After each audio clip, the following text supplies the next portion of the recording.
ಇದು 8 ಕ್ಷೇತ್ರದಲ್ಲಿ ಮೊದಲನೇದಾಗಿ ನಮ್ಮ ಪರವಾಗಿ, ನಮ್ಮ ಪಕ್ಷದ ಪರವಾಗಿ ಎಲ್ಲ ನಮ್ಮ ಮತದಾರರಿಗೆ ಧನ್ಯವಾದ ಹೇಳೋಕ್ಕೆ ಇಷ್ಟಪಡ್ತೀವಿ. ಯಾಕಂದರೆ ಭಾಳಷ್ಟು ಒಂದು ಶಕ್ತಿಯಿಂದ ಎಲ್ಲ ನಮ್ಮ ಮತದಾರರು ಎಲ್ಲ ಕ್ಷೇತ್ರಗಳಲ್ಲೂ ಅತಿ ಹೆಚ್ಚಿನ ಒಂದು ಸಂಖ್ಯೆಯಲ್ಲಿ ಬಂದು ನಮಗೆ ಆಶೀರ್ವಾದ ಮಾಡಿದ್ದಾರೆ ಅಂತ ನಂಬಿಕೆ ಇದೆ.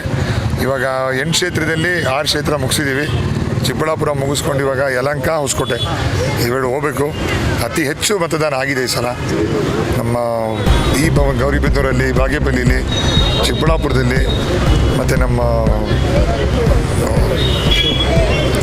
ಹೊಸಕೋಟೆಯಲ್ಲಿ ಅದೆಲ್ಲ ಕಡೆ ಚೆನ್ನಾಗಾಗಿದೆ. ನೆಲಮಂಗಲ ಅಂತೂ ಟಾಪಾಗಿದೆ. ಸೊ ಜನರ ಬೆಂಬಲ ನಮ್ಮ ಪಕ್ಷದ ಜೊತೆ ಇದೆ.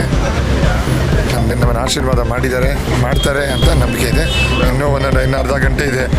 ಸೊ ಅದು ಇನ್ನು ಅರ್ಧ ಗಂಟೆಯಲ್ಲಿ ಆದಷ್ಟು ಬೇಗ ನಮ್ಮೆಲ್ಲ ಕಾರ್ಯಕರ್ತರು, ನಮ್ಮೆಲ್ಲ ಪಕ್ಷದ ನಾಯಕರುಗಳು ವೋಟ್ಗಳನ್ನ ಮಾಡಿಸೋದ್ರಲ್ಲಿ ರೆಡಿ ಆಗಿದ್ದಾರೆ. ಸರ್, ತಾವು ಎಲ್ಲಿ ಮತದಾನ ಮಾಡಿದ್ದೀರಿ?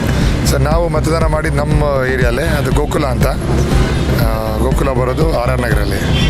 ಸರ್, ಅಂದರೆ ಯಾವ ರೀತಿ ಇದೆ ಸರ್ ಅದರ ಪ್ರತಿಕ್ರಿಯೆ? ಮತದಾನದ ತಮಗೆ ಪ್ರತಿಕೂಲ ಪರಿಣಾಮ ಇದೆ? ಮತದಾನ ಇಡೀ ರಾಜ್ಯದಲ್ಲಿ ಕಾಂಗ್ರೆಸ್ ಪಕ್ಷದ ಕಡೆ ಒಂದು ಅಲೆ ಇದೆ. ಅದು ಒಂದು ಅಂಡರ್ ಕರೆಂಟ್ ಅಂತ ಹೇಳ್ಬೋದು. ಯಾಕೆಂದರೆ ನಾರ್ಮಲ್ಲಾಗಿ ಅರ್ಬನ್ ಏರಿಯಾಗಳಲ್ಲೂ ಜಾಸ್ತಿ ಆಗಿದೆ, ರೂರಲಲ್ಲಂತೂ ಅತಿ ಹೆಚ್ಚಾಗಿದೆ ಈ ಸಲ. ಸೊ ಅದರಿಂದ ನಮ್ಮ ಜನರಿಗೆ ನಾವು ತಲುಪುತ್ತಿರುವ ಕಾರ್ಯಕ್ರಮಗಳು ಮನೆಗೂ ತಲುಪಿದೆ ಅಂತ ದೃಢವಾದ ನಂಬಿಕೆ ಇದೆ. Okay sir, thank you. Raksha ರಾಮಯ್ಯಗೆ, ಬಲ ಯೂತ್ ಐಕಾನ್ ರಕ್ಷಾ ರಾಮಯ್ಯ.